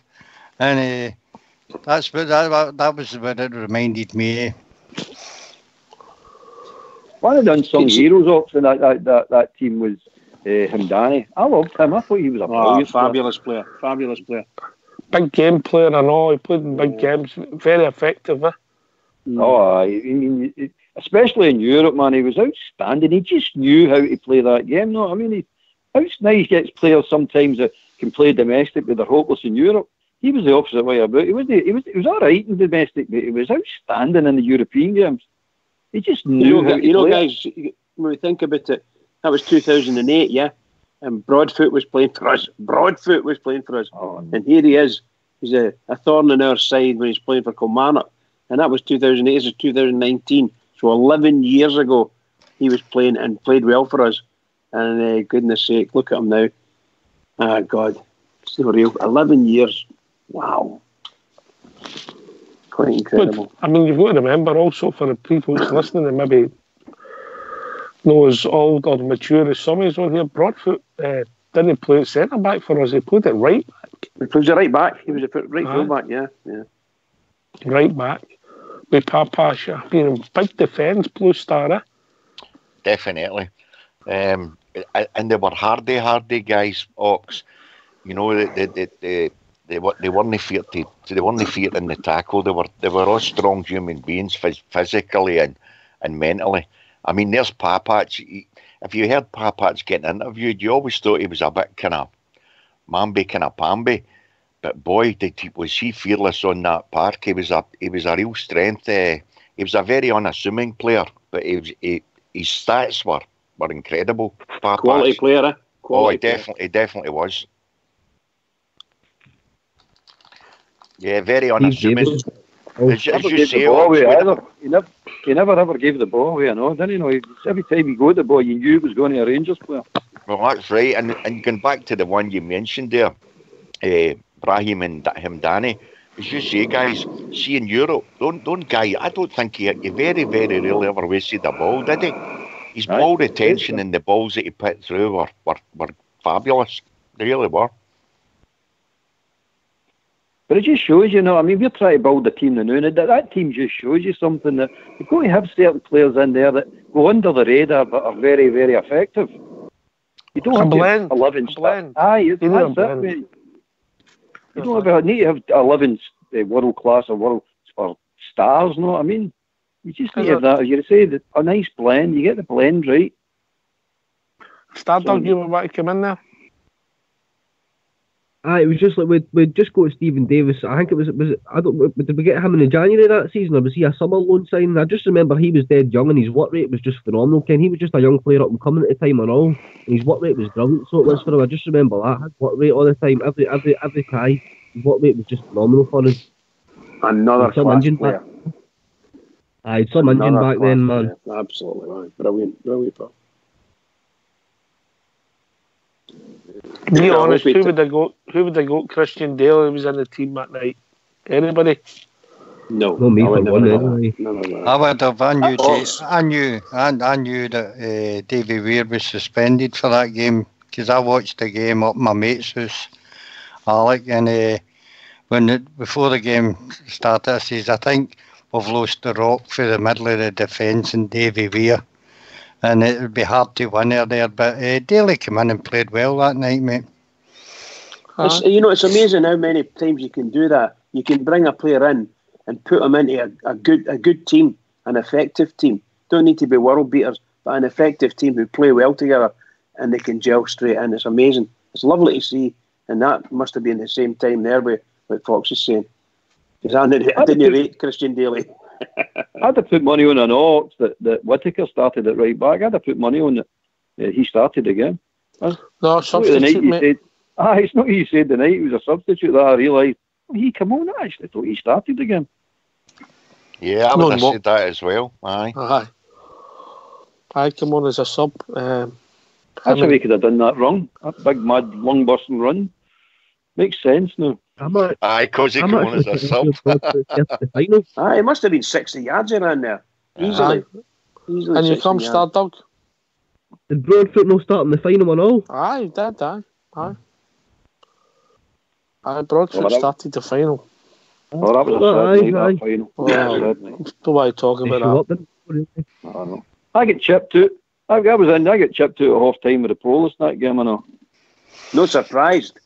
Oh, tell you. Hey, do you know I get chipped out for Bridge? I was helping a woman staggered going down the stair at half time for a ball. Oh, that old story. No, wait a minute. I put my hand out and I says to her, "Are you all right?" And she's like, well, thanks, son. And she was with her husband. Next thing, there's a Scottish Polish and an English Polish. And the Scottish Polish turned around and says to me, "Don't you start that nonsense." I said, "What are you talking about?" He went, "I've told you don't start." And I went, "The woman was tripping us, helping her." And her husband turned around and said, "The guy's just helping her. You just stay out it." Next thing, the English Polish went like, "You just come with us." I said, I'm getting lifted here. What am I getting lifted for? Obviously, the Scottish Polish knew you. The stories are coming out now. Keep it going, old bear. Ox, can I just give you a You were wait a minute. You were the guys, the woman's husband, weren't you? No. When you go, Blue Star? It's just a start. I'm looking at for Jeff G on the lobby there now. It's quite startling for me. And I know it's going off the subject, but he's talking about between Tierney and Tav. Over the last 4 seasons, Tavernier, 192 appearances, 40 goals, 21 bookings, and 51 assists. Tierney, over the last 4 seasons, 177 appearances, 8 goals, 12 bookings, 14 assists. That's absolutely amazing when you think of these stats. When you consider the way that they bumped their gums about Tierney compared to Tav. I'm telling you, I said it a couple of weeks ago, Ox. See if Tav was playing for talking's sake, say he was playing for Brighton because seemingly they're very interested in him.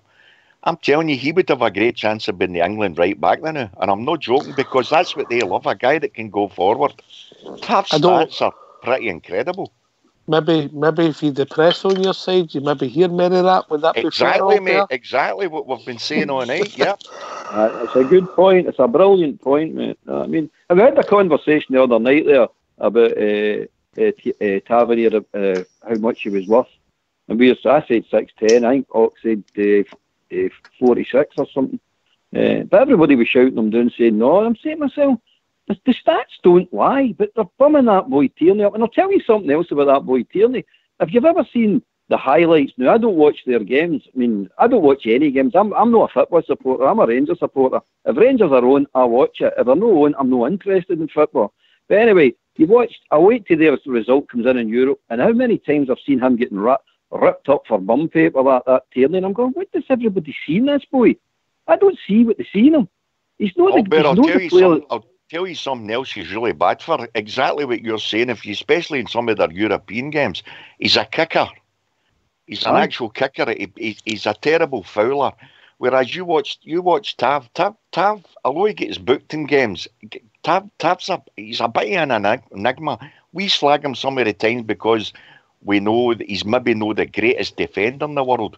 But I'll tell you something, players up against him, they don't like playing against Tav. They really don't. No. I agree with that, they don't. Anyway, we better not let this turn into a Tav show again. My mate, man, Travel Rug will have a fit on Orlando, won't he, Fox? Same for him. I know. He might be coming round. He might be starting to agree with you now. But I see there was by the way, speaking about Travel Rug, I see there was a post and follow wondering if Lee Wallace will get a good send off from the Rangers fans because his contract's apparently up at the end of the season. So it'd be interesting to see what happens there. I'd like to see that. I'd like to see him get a good send off. I think he will get. I think he will get a good send off. He'll go with everybody's best wishes. Yeah, but we can't put him on the park now because we're still in a league decider here. We're still in a league. I don't think he'll ever go in the park. I just mean, our last game at Ibrox, for instance, I think he'll come on after the game and he'll be given good wishes to, I think he'll get a send-off that way. I would like to Right, think he he'll deserves get a run in the last game at Ibrox against Kilmarnock, but I think that's at the very least. You think so? That's an away game. It's a away game, It's George. It's a Kilmarnock, George. Kilmarnock, is, you know. The last Aye. game at Ibrox is Down at against Kilmarnock. Dame. That's against Dame, George. I think Aye, wouldn't get nearly team for me. I think that for being the captain, for how long he was the captain, and we can that's going to be his contract up. I think that's the very least the club can do, even if it's just a couple of minutes on the park at the end of the game. I think he should get a run in the park. I've got a lot of respect for Lee Wallace for what he done, but he's also been paid about £1.5 million and no kicked a ball for us. That's a lot of respect as well. Correct. There's a lot of respect, but he never asked not to play. Ox at the end of the day, Ken. He's no asked not to play. And I think I ken everybody's got their opinions, but for me, he was the captain who went down there. And I ken everybody says he's £1 million and that he could have went down south and go where he wanted. He stayed with the club when certain other people didn't want to stick with the club. But 3rd division, 2nd division, 1st division, he could have been anywhere. He keyed up his Scotland career for that. And I think for all it is, I think he should get his moment in the park in the last couple of minutes of one of the home games in the next couple of weeks. Like, I think it's just what he deserves. Sorry, I have to agree with George. Sorry if I interrupted someone there. I have to agree with George about Wallace. He came through the troubles, and he took over from McCulloch as captain, and he's never really looked back. He never looked back, and he helped us greatly. And for that, I'll always get my thanks anyway, first for sure. And I hope that they managed to get him onto the Ibrox pitch, and probably before a game. I think I said after a game. I meant before a game. And they got to get applause and so on and so forth. I think there's two things. There's Lee Wallace, the player who's been injured and he's not kicked a ball for 2 years, and there's Lee Wallace, the ambassador and the man. They're two different things for me. Agreed. You know, I think he's a fantastic ambassador for our club. Football-wise, he one good season in the Championship. He wasn't exactly great in the lower leagues. I agree with you, Ox. I don't think he was half the player that some of the Rangers fans seem to think he was. He was a good captain for us. He was a good captain. I wouldn't dispute that. Nothing against Lee Wallace, the man, the person, the way he conducted himself.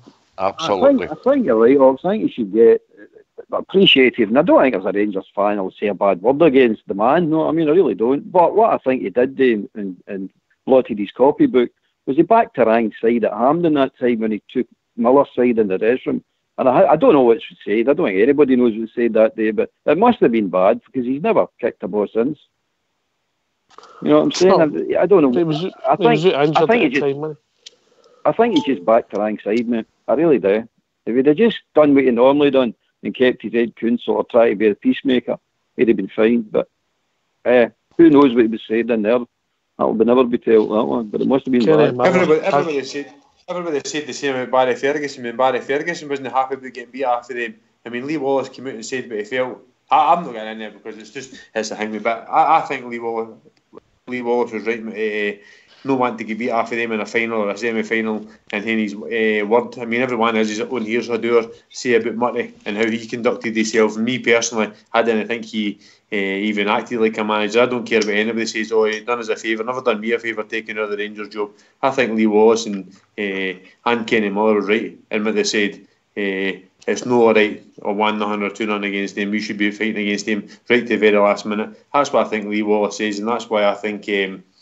I think things happened in the dressing room that shouldn't have happened, but I honestly believe that Lee Wallace was a good captain when he was a captain, and I think he was put to the side for non-footballing reasons. I don't think he would have improved our team, George. I think his best season for us was in the Championship, and if you think back when he get roasted against Forest at Parkhead, mate. He showed that he wasn't the greatest of defenders. Athletic, willing runner all day, but not the greatest of defenders. I don't think Lee Wallace playing like he did in the Championship would improve our team today. Agreed. Oh, it should have been away 2 years ago, Ox, if you're honest. If we're honest about it, it should have been away for Rangers 2 years ago. Whether it was injured for a full year of that as well, to Aye. be fair to him. But I've absolutely, George, don't misunderstand what I'm saying. I've absolutely no problem with Lee Wallace, the fella. You know, I think he was a great ambassador for the club, and a smashing bloke and came across well. But I'm just giving you my opinion on what I've watched him as a football player. Good player, but I don't think he would improve our team at the moment. But when he does leave the club at the end of the season, I wish him all the best for the future. Here. Yeah, Stardog. here, right enough. What's been on your mind, mate? What's been on your mind? Recently? Aye. I'm still a believer, to be honest with you, mate. I just you get in the All Bear camp. All Bear's the man for that.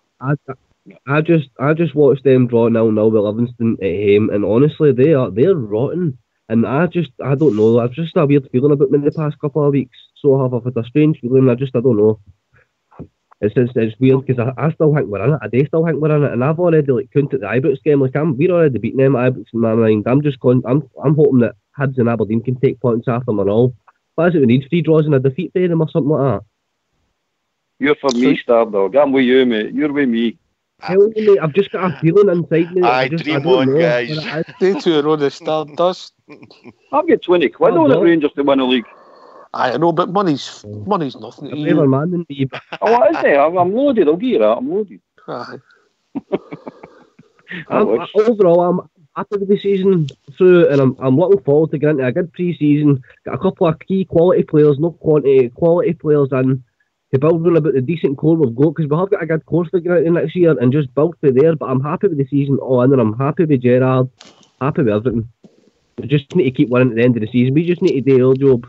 If they mess up, they mess up. If they don't, they don't. There's always next year, and we'll be there next year, and that's all that matters for me. Stardog mentioned 4 players there. If you're on the panel, and I'll start with Blue Star, then I'll go to Albert. You've got to pick 4 positions that then you want to improve on. What would they be? Centre half. A strong midfielder that can control a game.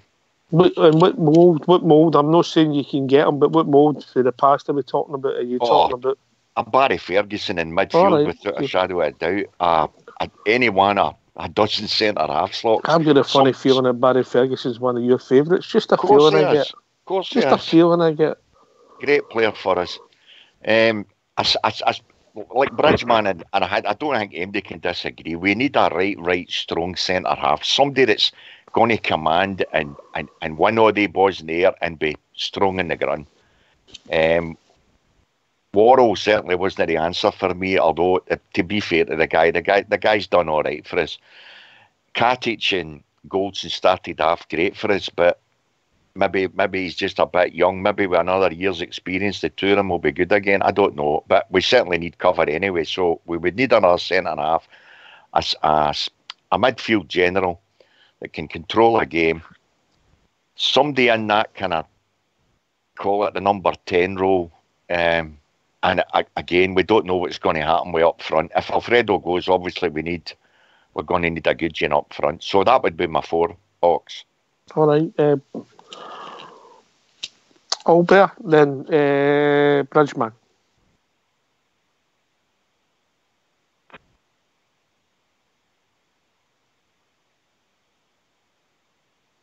I've lost Albert.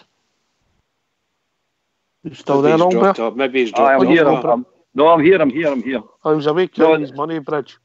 I was getting piles of 20s again. They're a trip now, aren't they? 20s. Uses them as door stoppers.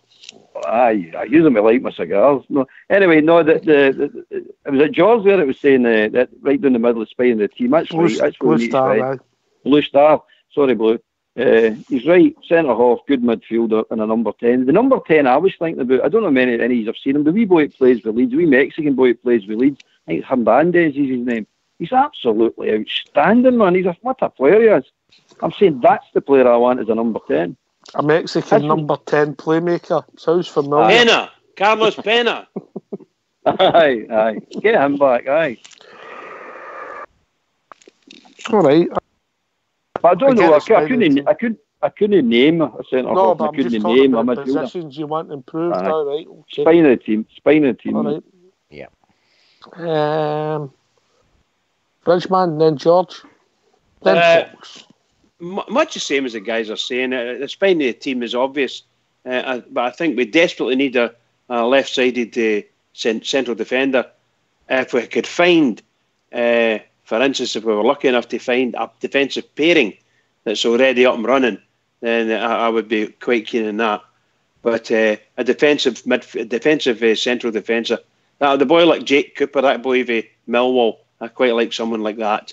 Got to be big, got to be strong, and strong character and tough. Is he left-footed, Bridge? I think he's left-footed, pal. Yeah. Is he? So, all right.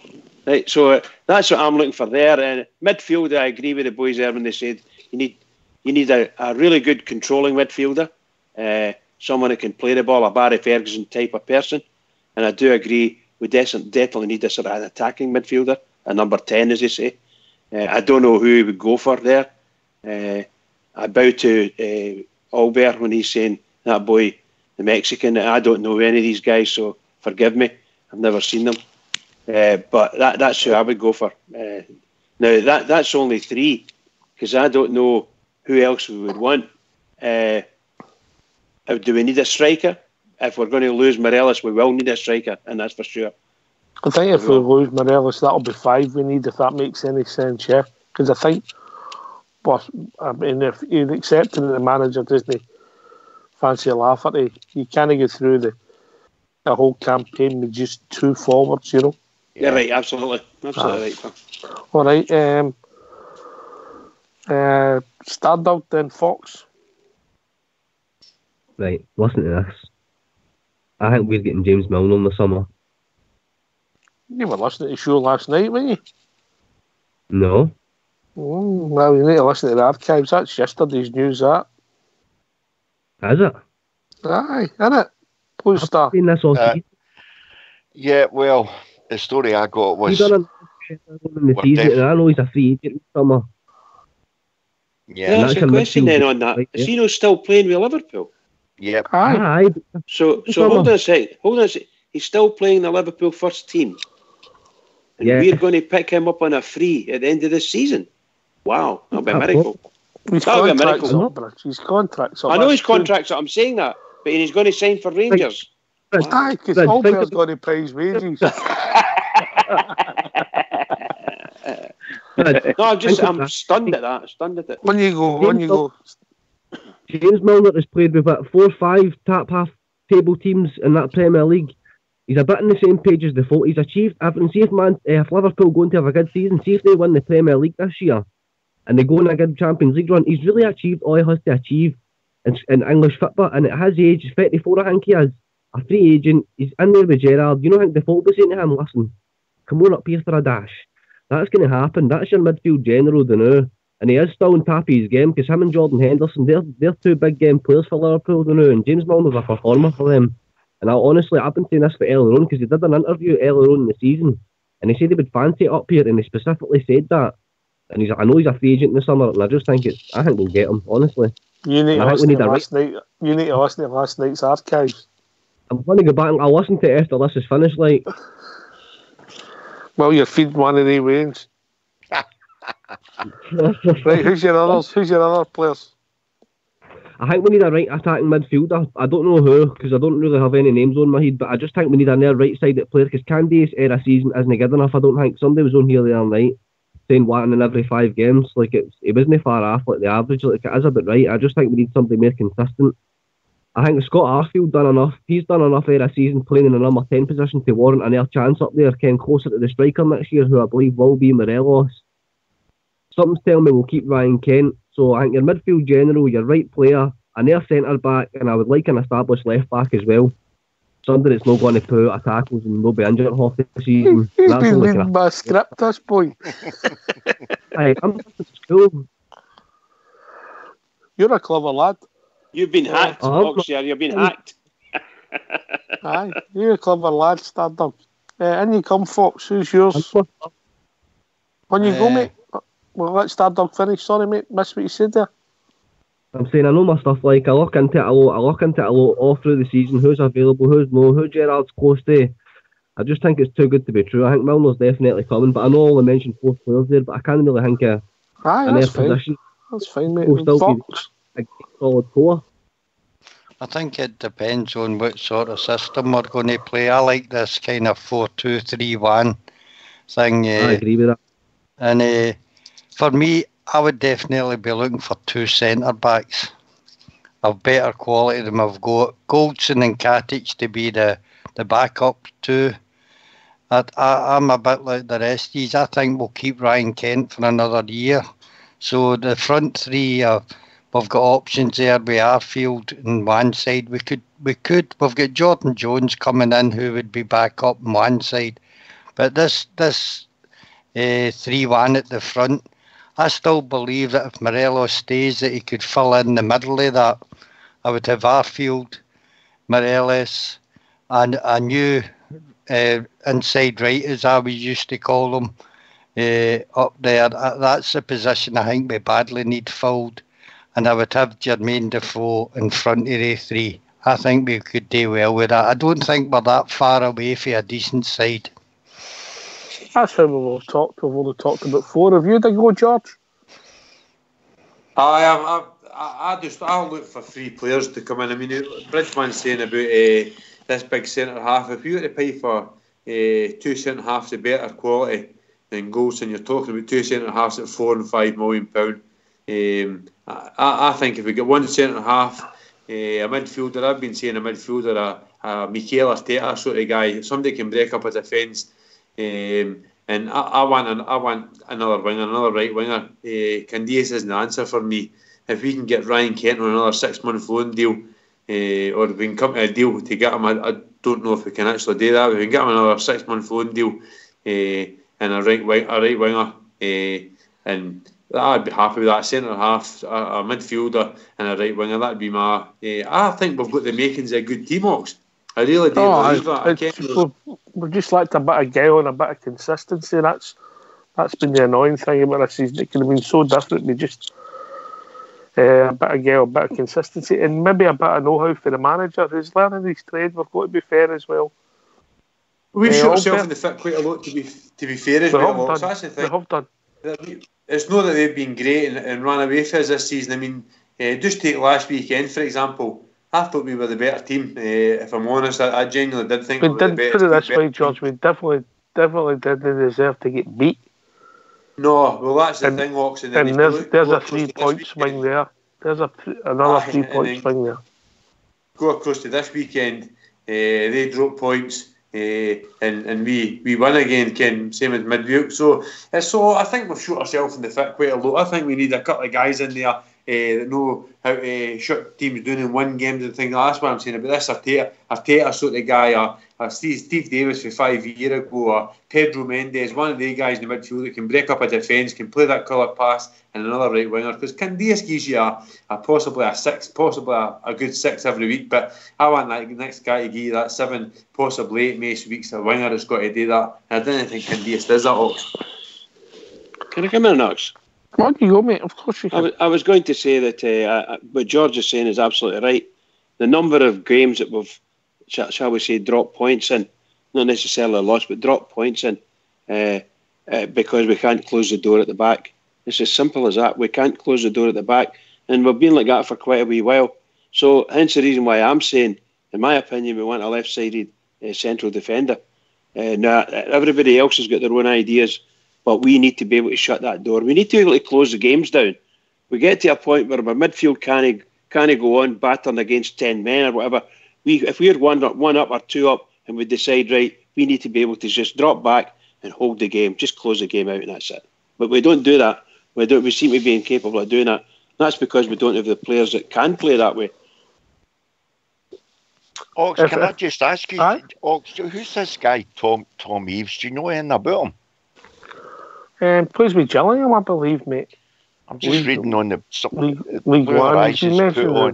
He's put his stats on and he's saying that Rangers have been linked with him and that we can get him on a free.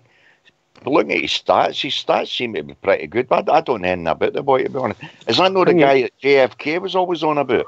I think you need to look at his whole career stats. I mean, look, it's whether the manager, Mark Allen, think that somebody taking somebody like that and moving them to the next level can step up. Because, let's be honest about it, nobody was excited when Ryan Kent walked in the door, were they? Absolutely, and that's what I said to you last night, Ox. 4 times he was out to English clubs and he never made it with any of them. Yet he's come up here for a season and we've given him a name now, you know. And no wonder he's probably turned around and saying he'd like to stay with us because he knows he's getting games and he seems to fancy it. See that one that Blue Horizons put on Tom Eaves? Blue Horizons saying he's actually a Liverpool player. Oh, he's a Liverpool player, right? That's what Blue Horizons saying in the lobby, just to let you know. Oh, I I'm just looking at that now. I don't think he's on loan, is he? I don't know the guy at all. So I'm only going with Blue Horizons said he's Tom Eaves, a striker for free, and he's saying he's a Liverpool player. So he might be at wherever he is on loan. He could be away. I don't think he is, but I might be wrong. I'll Google it. I mean, the thing about Tom Eaves, you don't know if he's hit the ceiling. Blue Star. Aye. Certainly know the under Eaves. But Ox, as I said to you last night, I was going through that Liverpool squad, and I know it's different for what they released to the press. On central midfielders alone, that's no counting wingers. They've got 27 players under their first team books. 27 players just for midfield. You know what I mean? So you're saying to yourself, well, they must have umpteen guys that are, I don't know, what's their overall pool? They must have umpteen guys down there, and that Gerrard must know every single one of them. So I think you'll find we'll be getting quite a few, whether it's loanees or whatever. I think he'll have his eye on 1 or 2 of them, certainly. No doubt about it. Can I just get an update on that? Can I give you a wee update first back, guys? Blue Horizon saying, no, he's made a mistake. He's actually a Gillingham player. So that's what Ox said, wasn't it? And also, I watch League One sometimes down here, and our league is a step up for League One in England, whether we like it or no. Yeah.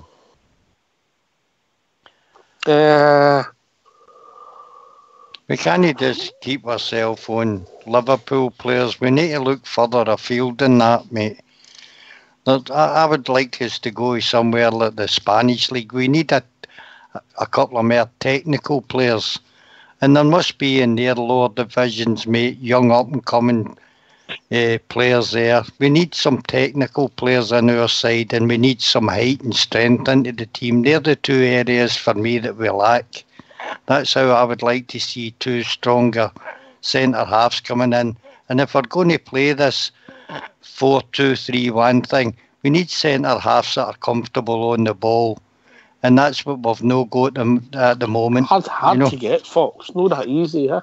But we're talking about maybe bringing in, maybe even on loan, mate. They must be out there, young technical centre-halves in a year's loan. I would rather see us pay, as I've said a few times, pay the loan fee rather than laying out money on gambles. And if you're getting quality in it, maybe 30 grand a week, mate, and you're saving on the fee, we need to win a title and within the next 2 titles that's coming up. And if we've got to lay out cash, a short-term fix, and then let us restart and building the quality as well. So a couple of quality players and some good loan players at a decent price, mate. That's what we need. Albert. See if you look at George, then Albert. I'm going to go, George. See if you look at I was just going through the people who's going to contract talks. It's dream stuff for us. Like when the people who's going to contract, and obviously the summer this year, absolutely frightening. I mean, just for example, Gary Cahill at Chelsea. He's going to contract the striker at Arsenal, the boy Danny. I can't remember the boy's name. Welbeck. Guys like this, Danny Welbeck out of contract in the summer. Realistically, I mean, what do you do? Do you pay a big wage to these guys, or do you actually go out and get a loan signing who maybe know? There's that Phil. There's a lot of big centre halves just in this list here.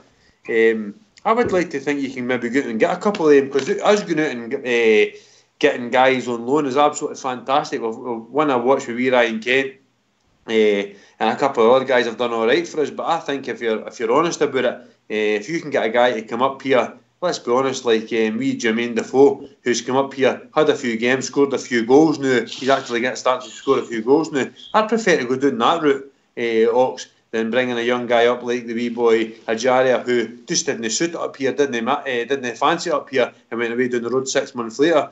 I think we'd maybe go for a few of the older heads. And I'm not saying we're going to get a Gary Cahill or Phil Jagielka or any of these guys up to come up here, but you maybe get the old one to manage to come up and just do as a wee turn, Ox. The list is absolutely massive. All bear. I think I'm agree with Fox there. I mean, all options are open. I don't really particularly care what way they do it, buy it, rent it, do what they want. But one thing is unshakable that we all think, and I think Gerard's told us that, it's got to be quality. Quality, we can't afford any more run-of-the-mill players. It's got to be quality. Yeah. If we want to win the league and want to go a step further, quality, quality, quality. If he mentions 2 or 3 quality players, Ox, that's no guys that play our squad. That's guys he's talking about putting straight into our first team. And that has to be quality. That's got to be greater than what we've got. And that's what we need. Absolutely. Without a shadow of a doubt, that's exactly what we need.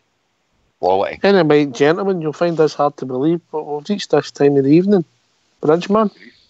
Well, what can I say? What another marvellous night. Great discussions. The guys are right on their last comments there.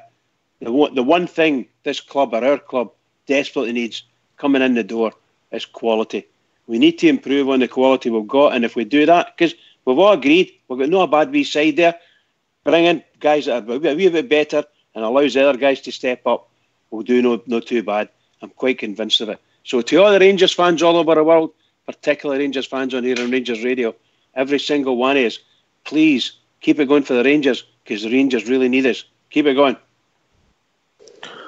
Here, can I thank everybody that's called in? All Bear, Big Stevie for the drum, George Logan, Bo Star, Bridge, Stardog, of course, Fox. This has been Rangers Radio. We'll be back tomorrow night between 9 and 11 talking about all things Rangers. Take it away, Fox.